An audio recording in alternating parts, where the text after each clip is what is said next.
ಇನ್ನು ಮಂಡ್ಯದ ಮೈತ್ರಿ ಅಭ್ಯರ್ಥಿಯಾಗಿರುವಂತಹ ಎಚ್.ಡಿ. ಕುಮಾರಸ್ವಾಮಿ ಅವರು ಇವತ್ತಿನಿಂದ ಪ್ರಚಾರದ ಅಖಾಡಕ್ಕೆ ಧುಮುಕಿದ್ದಾರೆ. ಹಾಸನ ಮತ್ತು ಮಂಡ್ಯದಲ್ಲಿ ಕುಮಾರಸ್ವಾಮಿ ಅವರು ಮಿಂಚಿನ ಸಂಚಾರವನ್ನ ಮಾಡಿದ್ದಾರೆ. ಚನ್ನರಾಯಪಟ್ಟಣ, ಕೆಆರ್ಪೇಟೆಯಲ್ಲಿ ಭರ್ಜರಿ ಪ್ರಚಾರವನ್ನ ಮಾಡಿರುವಂತಹದ್ದು ಎಚ್.ಡಿ.ಕೆ. ರೋಡ್ ಶೋ ವೇಳೆ ಸಾವಿರಾರು ಜೆಡಿಎಸ್ ಮತ್ತು ಬಿಜೆಪಿಯ ಕಾರ್ಯಕರ್ತರು ಭಾಗಿಯಾಗಿದ್ರು. ಸಹಜವಾಗಿಯೇ ಪ್ರಚಾರವನ್ನ ಮುಂದುವರಿಸಿದ್ದಾರೆ ಎಚ್.ಡಿ. ಕುಮಾರಸ್ವಾಮಿ ಅವರು. ಇವತ್ತಿನಿಂದ ಅವರು ಮಂಡ್ಯದಲ್ಲಿ ಅಖಾಡಕ್ಕಿಳಿದಿದ್ದಾರೆ. ಪ್ರಚಾರದ ಕಾರ್ಯದಲ್ಲಿ ತೊಡಗಿಸಿಕೊಳ್ತಾ ಇದ್ದಾರೆ. ಇನ್ನು 10 ದಿನವೂ ಕೂಡ ನಾನು ಮಂಡ್ಯದಲ್ಲಿಯೇ ಇರೋದಾಗಿಯೂ ಕೂಡ ಘೋಷಣೆಯನ್ನು ಮಾಡಿದರು. ಅದರ ಜೊತೆಗೇನೆ ಹಾಸನ ಸೇರಿದಂತೆ ಹಲವು ಕಡೆಗಳಲ್ಲೂ ಕೂಡ ಮೈತ್ರಿ ಅಭ್ಯರ್ಥಿಯ ಗೆಲುವಿಗಾಗಿ ಪಣವನ್ನು ತೊಟ್ಟು ಪ್ರಚಾರ ಕಾರ್ಯದಲ್ಲಿ ಭಾಗಿಯಾಗಿರುವಂತಹದ್ದು ನೀವು ಕೂಡ ವಿಜುವಲ್ಸ್ ಅನ್ನು ಗಮನಿಸ್ತಾ ಇದ್ದೀರಿ. ಎಚ್.ಡಿ. ಕುಮಾರಸ್ವಾಮಿ ಅವರ ರೋಡ್ ಶೋನಲ್ಲಿ 2 ಪಕ್ಷದ ಕಾರ್ಯಕರ್ತರು ಹೇಗೆ ಜಮಾಯಿಸಿದ್ದಾರೆ ಅಂತ ಹೇಳಿ.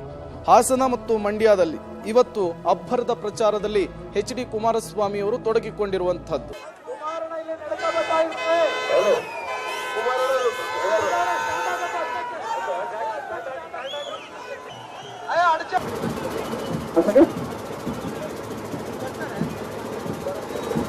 ಡಿ ಕಾಲೋನಿಯಲ್ಲಿ ಗೇಟ್ ಹತ್ರ ಇದ್ದಾರೆ, ಮೈಸೂರು ರಸ್ತೆ.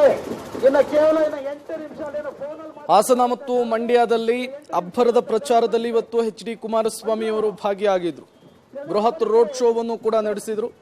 ರೋಡ್ ಶೋ ವೇಳೆ ಸಾವಿರಾರು ಬಿಜೆಪಿಯ ಮತ್ತು ಜೆಡಿಎಸ್ನ ಕಾರ್ಯಕರ್ತರು ಇವತ್ತಿನ ಎಚ್.ಡಿ. ಕುಮಾರಸ್ವಾಮಿ ಅವರ ರೋಡ್ ಶೋಗೆ ಸಾಕ್ಷಿಯಾದರು. ಹಾಸನದಲ್ಲಿ ಪ್ರಜ್ವಲ್ ರೇವಣ್ಣ ಮೈತ್ರಿ ಅಭ್ಯರ್ಥಿಯಾಗಿದ್ದಾರೆ. ಅವರ ಪರವಾಗಿ ಇವತ್ತು ಮತಬೇಟೆಗೆ ಮುಂದಾಗಿದ್ರು ಎಚ್.ಡಿ. ಕುಮಾರಸ್ವಾಮಿ ಅವರು. ಸಮಾವೇಶದಲ್ಲೂ ಕೂಡ ಭಾಗಿಯಾಗಿದ್ರು. ಸಹಜವಾಗಿಯೇ ಕಾಂಗ್ರೆಸ್ ವಿರುದ್ಧ ವಾಗ್ದಾಳಿಯನ್ನು ನಡೆಸಿದ್ರು. ಮತ್ತೊಂದು ಕಡೆ ತೆರೆದ ವಾಹನದಲ್ಲಿ ಬೃಹತ್ ರೋಡ್ ಶೋವನ್ನ ಎಚ್.ಡಿ. ಕುಮಾರಸ್ವಾಮಿ ಅವರು ನಡೆಸಿದ್ದಾರೆ. ನರೇಂದ್ರ ಮೋದಿ ಅವರು ದೇಶಕ್ಕೆ ಏನು ಅನಿವಾರ್ಯ ಅಂತ ಹೇಳ್ತಾ ಇದ್ದೇವೆ, ಈ ಜಿಲ್ಲೆಯ ಒಂದು ಅಭಿವೃದ್ಧಿಗೆ ನಿಮ್ಮ ಮನೆಯ ಮಗನ ಮೇಲೆ ಒಂದು ನಂಬಿಕೆ ಇಡಿ ಮಂಡ್ಯ ಜಿಲ್ಲೆಯ ಜನತೆ. ನಾನಿವತ್ತು ಹಾಸನದಲ್ಲಿ ಜನ್ಮ ತಾಳಿರ್ಬೋದು, ಪಕ್ಕದ ಹಾಸನ ಜಿಲ್ಲೆಯಲ್ಲಿ ಜನ್ಮ ಕೊಟ್ಟಿರ್ಬೋದು ನನ್ನ ತಂದೆ ತಾಯಿ.